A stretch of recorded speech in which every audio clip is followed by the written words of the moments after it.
Welcome to OreoOlive.com. As you know, Oreo and olives don't mix, but the abstract thought of putting those two words together has enlightened me to create a channel to discuss various topics. As you know, in today's episode, I wanted to talk about a sense of entitlement. My question to you is,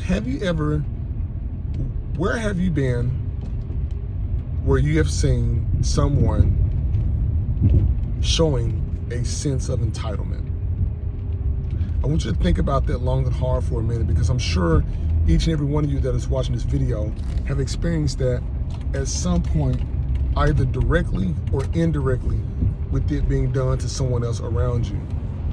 And I want to bring this point up because the other day I went to the tire place because I went to go get my tires checked for the fact that I had a nail or something in my tire, and I needed to make sure that everything was okay. So I ended up waking up about 6 o'clock in the morning, and the place was probably about 20 minutes away, but I wanted to make sure that I was able to arrive before 7, because right at 7 o'clock there's already people waiting at the tire shop so that they can get in line, because the place is always busy. And the person that runs the place always says, if you want to get here, make sure that you get here on time. So with that being said, there was already a preliminary discussion on that. And the man says that every time, even when customers are calling in, he tells them, hey, I want you, if you need something done and it's urgent, please get here on time, get here before 7 o'clock and be waiting here because it's going to get busy. And by him saying that, for one, he's setting the expectations so that anyone knows the moral of the message is to get there on time. The other part that's very interesting is, before he was even unlocking the door, I was already sitting there, and I had gotten out and I was walking in. And they were getting backed up so bad, there was another lady who came after me who gave him her keys. She didn't even come in and sign paperwork. So that's how you know the place was very, very busy. So with me setting that expectation in the intro, you kind of see what direction that I'm going with that. Get there early, you get out on time. As I'm sitting there, there's a guy that walks in. He was, I guess he was a visitor from out of town. And he said, you know, hey, I need this done, this done, this done. And the shop owner says, sorry, I can't help you. You're gonna have to go to the automobile dealership down the street because we're busy.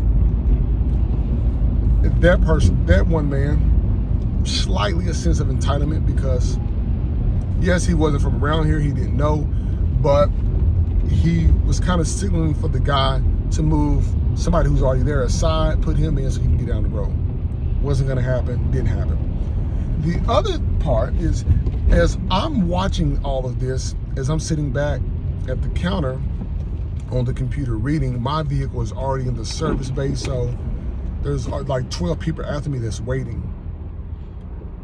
A lady drives up, parks her vehicle right in front of the bay door, so the technicians were not able to get cars in and out because she's blocking the door.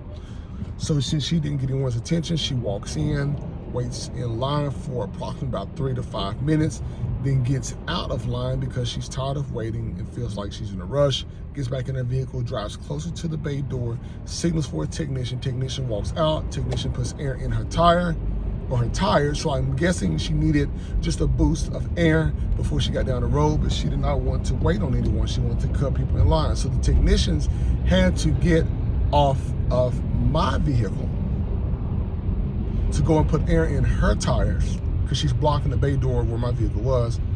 And then they go back to working on my vehicle, which is very unfair. And that was showing a sense of entitlement. And that's exactly what I'm talking about, is people don't want to show up for things on time. And so what they do is they wait till the last minute, like they do in traffic, and they cut in front of you and push you back. And that's what slows a whole traffic jam up, is people wait to the last minute. Instead of getting on when they should have gotten on, they rush to get to somewhere at the last minute, they're slowing everything else down. And that's exactly what this lady did. She slowed the process in which the technicians were handling the automobiles. So I'm looking at her, and I'm just looking. She looks back, puts her head down. She gets her air, and then she gets out. And I thought about it. You know, people sometimes feel like they are so special.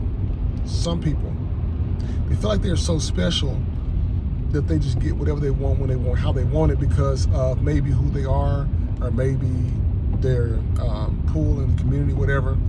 I don't know. I don't know the lady, never seen the lady before, but the fact that she had that sense of entitlement is why I want to make this video, because I've seen this and experienced this directly and both indirectly in different places. The first place you can definitely look at this and get a really good example of it is look at work. Look at your management at work. Look at that, and then I want you to pick out whom do you work with or work with who shows that sense of entitlement. And where I started to see that trickle up at was people getting promoted up to like a manager level, kind of cracking the door a little bit. Then you get to the director level and you kind of get a little chip on your shoulder. And then you get to VP level, and then you kind of feel like you get everything at the drop of a dime. And truth be told, you get to C level and the door is completely open. And so sometimes in upper management and C level, you have people that work in organizations that show that sense of entitlement, especially if you're helping them with something. I can name a number of times where I've had more people who were non-management and both upper and middle management that felt they were entitled to something because of their position in the company. But what they don't realize is that's only like 8 to 5 or a 9 to 5. It's like an 8-hour window where you can feel like you're the most important person in the world, and that's perfectly fine. But where that ego gets dropped at is when you respond differently and don't respond to that kind of negativity, because that sense of entitlement and that ego, all it is negativity, and it's a frequency that tries to drive everybody and pull everybody down behind it, because that person wants to be the it person that walked into that spot or that's telling other people what to do. But people like me, I don't go for any of that. And when I see it, I call it out. And, yesterday, I'm sitting in the inside. The lady was on the outside. So I didn't walk out there to tell her to get out of line. I just laughed about it because I had already, like I said, signed in and all that. But think about that. Think about that for a minute. And next time, even the most perfect example is look at somebody that you may work with. Watch when they're not in a management position, and then wait till they transition to one, then see how their ego and their attitude change. And then you will see, truth be told, that sense of entitlement right there. That will be the most perfect example that you would ever have. And you can see it on traveling on the road, people merging into traffic or just cutting over without turning on a signal light. That is a sense of entitlement. And there's no word spoken, because most of the time on the road and traveling, it's not necessarily word spoken. In a workplace, it's word spoken. But I just want to make it crystal clear for you so that you can see the examples that I'm providing, because this is things that I've seen and experienced. And out of every place that I've worked with and worked for, I've had 4 members of management that were totally 100% respectful in any questions that they had to ask me or ask anyone on my team. And they were very respectful, And of course, I made sure that I gave them the world because they were obviously very respectful. They were respectful of your time, and they treated you like a person. And then even though you knew who they were, their ego didn't get to it. But other times I've had more people who were members of management that felt that you should drop what you're doing to take care of them, no matter like what. If they call, boom, they want you to stop right there. And so it doesn't go that way, and that's not how it works. There's a purpose for a process. Our process is very important, and we have to do our job in keeping it and reminding them to follow the process, because when you screw up the process, you block other things from getting through. Let me know what you think. Like, listen, and subscribe. I hope you like today's topic.